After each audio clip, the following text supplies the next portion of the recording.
ਨਹੀਂ ਤੁਸੀਂ ਮਤਲਬ ਘਰ ਤੁਹਾਡੇ ਬੱਚੇ ਨੇ ਤੁਹਾਨੂੰ ਰੋਟੀ ਨਹੀਂ ਦਿੱਤੀ ਰਾਤ ਨਾ ਕਿੰਨੇ ਬੱਚੇ ਨੇ ਨੋ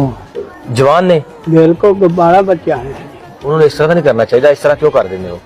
ਹੁਣ ਕੀ ਕਰਾਂਗੇ ਨਾ ਦੇ ये वीडियो आपने मुलाहिजा की जिसमें एक बूढ़ा बाप दुख भरे अंदाज में अपनी औलाद का जिक्र कर रहा है और कह रहा है कि मुझे कई दिन हो गए हैं रोटी नहीं दी, घर से बाहर निकाल दी है और जो कपड़े मैंने पहने हुए हैं ये भी 1 साल पहले मुझे किसी ने दिए थे, तो अपने जिस्म को ढांपने के लिए मैंने लिबास पहना हुआ है। ये जो हमारी सोसाइटी और समाज के अंदर इस तरह के जो केसेस देखने को मिलते हैं कि जिसमें औलाद अपने वालिदैन को घर से बाहर निकाल देती है या वालिदैन की रिस्पेक्ट नहीं करती, उनको खाना नहीं देती। आप किसी भी शहर में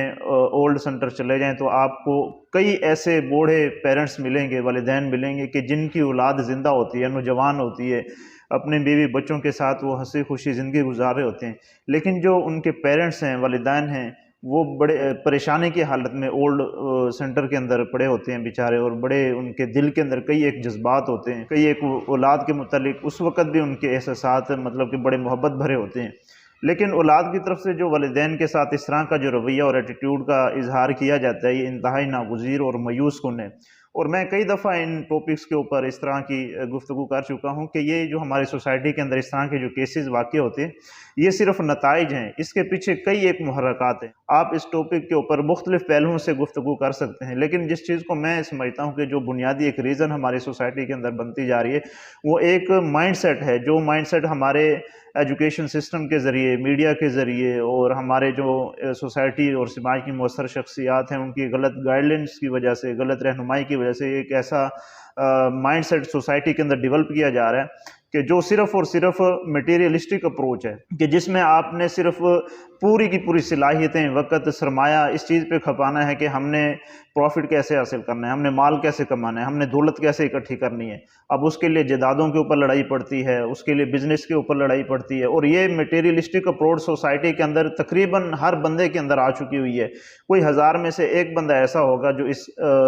अप्रोच से महफूज होगा, नहीं तो आप देखें कि हर दूसरा बंदा जिस चीज़ को भी देखता है या जिस रिश्ते को देखता है, जिस दोस्त को देखता है या जिस ताल्लुक़ को देखता है वो पैसे की बुनियाद पर देखता है। अगर उसको उससे मफाद मिल रहा है तो उसकी बड़ी रिस्पेक्ट करेगा, अगर मफाद नहीं मिल रहा, बज़ाहिर तौर पर माली मफाद उसके साथ वाबस्ता नहीं है तो उसकी रिस्पेक्ट नहीं करेगा, जिसकी वजह से हमारी सोसाइटी के अंदर जो एक मोरालिटी है, जो एक अखलाकियात है, जो कि हमारे समाज के अंदर कभी ये फ़ख्र हुआ करते थे कि जिसमें हया थी, ताल्लुक़ बिल्ला था, सिला रहमी थी, बुज़ुर्गों के साथ, बड़ों के साथ, वालिदैन के साथ बड़े इज़्ज़त और एहतराम के साथ पेश आना होता था, छोटों के साथ जो रिस्पेक्ट थी, छोटों के ऊपर जो शफ़क़त थी। तो इस तरह की जो हमारे सोसाइटी के अंदर एक जो मोरल स्टैंडर्ड थे वो कमज़ोर होते जा रहे हैं। वजह सिर्फ यही है कि हमने हर चीज़ को सिर्फ पैसे की नज़र से देखना शुरू कर दिया है, हर रिश्ते को हमने उसी नज़र से देखा है। इसी वजह से आप देखेंगे कि हमारी सोसाइटी के अंदर कई एक वाक़यात ऐसे हुए हैं कि जिसमें औलाद ने बाकायदा वालिदैन को पकड़ के मारा है, किसी को कत्ल कर दिया है,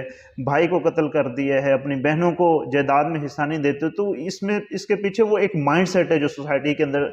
बड़ी तेज़ी के साथ सर्वाइव करता जा रहा है कि किसी न किसी तरह बस जायदाद, पैसा, रुपया मेरे खाते में आ जाए, मेरे अकाउंट में आ जाए, बस मैं अपने ख़ानदान में, बरादरी में और माशरे में अमीर से अमीर तर बनता जाऊँ। बाकी इज़्ज़त क्या है, लोगों के साथ पेश कैसे आना है, अखलाकियात क्या हैं, पेरेंट्स के क्या हकूक़ हैं, भाइयों के क्या हैं, औलाद के क्या हैं, इस चीज़ से उनको कोई गर्ज नहीं है। तो ये एक ऐसा माइंडसेट है जो बड़ी तेज़ी से हमारी सोसाइटी के अंदर सर्वाइव करता जा रहा है। इसका बेहतरीन इलाज ये है कि जो हमारा एक एजुकेशन सिस्टम है उसमें जहाँ हम बच्चों को पैसा कमाना सिखाते हैं वो भी चीज़ ठीक है, लेकिन तरजीहात में मोरालिटी को रखें, अखलाकियात को रखें, ईमान को रखें, वालिदैन की रिस्पेक्ट को रखें, ताकि हमारे सोसाइटी के अंदर जो इस तरह की केसेस हैं इनकी रोकथाम हो सके। इसी तरह जो हमारा मीडिया का इस्तेमाल है उसमें भी आप देखें कि ड्रामों के ज़रिए, एडवर्टाइजिंग के ज़रिए एक ऐसा मटीरियलिस्टिक सोसाइटी के अंदर माइंडसेट बनाया जा रहा है कि जिसकी हमारी सोशल वैल्यूज़ बिल्कुल इजाज़त नहीं देती। तो मीडिया का इस्तेमाल भी हमें इस तरह से करना चाहिए कि जो हमारा एक मकामी कल्चर था, जो हमारी एक मकामी रिवायात थी, जिसमें बड़ों का एहतराम था, इसको प्रमोट करना चाहिए और सोसाइटी के अंदर इस चीज़ को नॉर्मलाइज़ करना चाहिए ताकि जो हमारी नौजवान नस्ल है उनकी जो अखलाकियात हैं वो इत्तेदाल में रह सकें। इसी तरह अपने जो सोसाइटी के अंदर मौसर शख्सियात हैं जिनका सोसाइटी के अंदर एक नाम और मकाम है वो भी इन इश्यूज़ के ऊपर गुफ्तगू करें, हमारी जो यूथ है उसको समझाएं, ताकि हमारी सोसाइटी के अंदर जो एक अखलाकी बहरान बढ़ता जा रहा है ये किसी हद तक रुक जाए और हमारी जो अखलाकियात हैं वो बेहतर हो सकें। اسپیشلی جو گھروں کے اندر نوجوان ہیں وہ اپنے والدین کی رسپیکٹ کریں، اپنے والدہ کی، والد کی، اپنے بہن بھائیوں کی، ان کو جائیداد میں حصہ دیں۔ زمینی تنازعات ہوتے رہتے ہیں لیکن اس کے پیچھے اپنے اخلاقیات کو متاثر نہ ہونے دیں۔ والسلام۔